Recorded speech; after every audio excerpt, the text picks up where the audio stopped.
Bharat, Israel তারা একসাথে একযোগে কিন্তু মুসলিম বিশ্ব, মুসলিম উম্মাদেরকে তারা টার্গেট করছে। বর্তমানে পুরা মুসলিম উম্মাহ যে একটা চ্যালেঞ্জ যাচ্ছে, সামগ্রিকভাবে তারা যে একটা ঘাত প্রতিঘাতের মধ্য দিয়ে যাচ্ছে, সেই শীর্ষক আলোচনা অনুষ্ঠানটা অন্তত করা, আমাদের মধ্যে ওই ব্যাপারটার ফিকির থাকা, আমাদের নিজেদের যে অন্তরে যে রক্তক্ষরণ হচ্ছে সেই জিনিসটা যেন সবার সামনে আসে, সেই ব্যাপারটা নিয়ে তারা সবার সাথে কথাবার্তা বলতেছে, মত বিনিময় করতেছে, একটু হলেও আমাদের কাছে জিনিসটাকে নাড়া দিবে। আমাদের অবস্থান সারা জীবন কিয়ামত পর্যন্ত ইরানের পক্ষে হবে, ইসরায়েল ও আমেরিকার পক্ষে হইতে পারে না। এটা এক।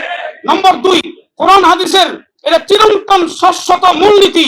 যখন কোনো মানুষ মজলুম হয়, হোক সে মুসলমান, মানুষের অবস্থান হবে মজলুমের পক্ষে। ইরান মজলুম, ফিলিস্তিন মজলুম, আফগানিস্তান মজলুম, এই জন্য আমাদের অবস্থান হবে ইরানের পক্ষে, ফিলিস্তিনের পক্ষে। জালিম আমেরিকা এবং ইসরায়েলের পক্ষে আমাদের অবস্থান হইতে পারে না, হবে না কোনোদিন। আমরা ইসলাম প্রতিষ্ঠার জন্য আন্দোলন করি। আজকে আবু বকর রাদিয়াল্লাহু আনহুর খেলাফত ইমামতির মুসল্লা আবু বকরের, রাষ্ট্রীয় মুসল্লা আবু বকরের।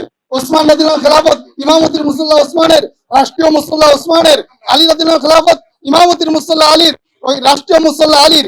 এই দুইটা মুসল্লা যতদিন পর্যন্ত ওলামায়ে কেরাম না ধরতে পারবে, ততদিন পর্যন্ত দেশে শান্তি আসতে পারে না। এই জন্য এই দুই মুসল্লার টার্গেট নিয়ে আমাদেরকে আগাইতে হবে। যেইভাবে হোক এই দুই মুসল্লা যেদিন আমাদের হাতে আসবে, ওই দিন দেশে ইনশাআল্লাহ শান্তি ও নিরাপত্তা বিরাজ করবে।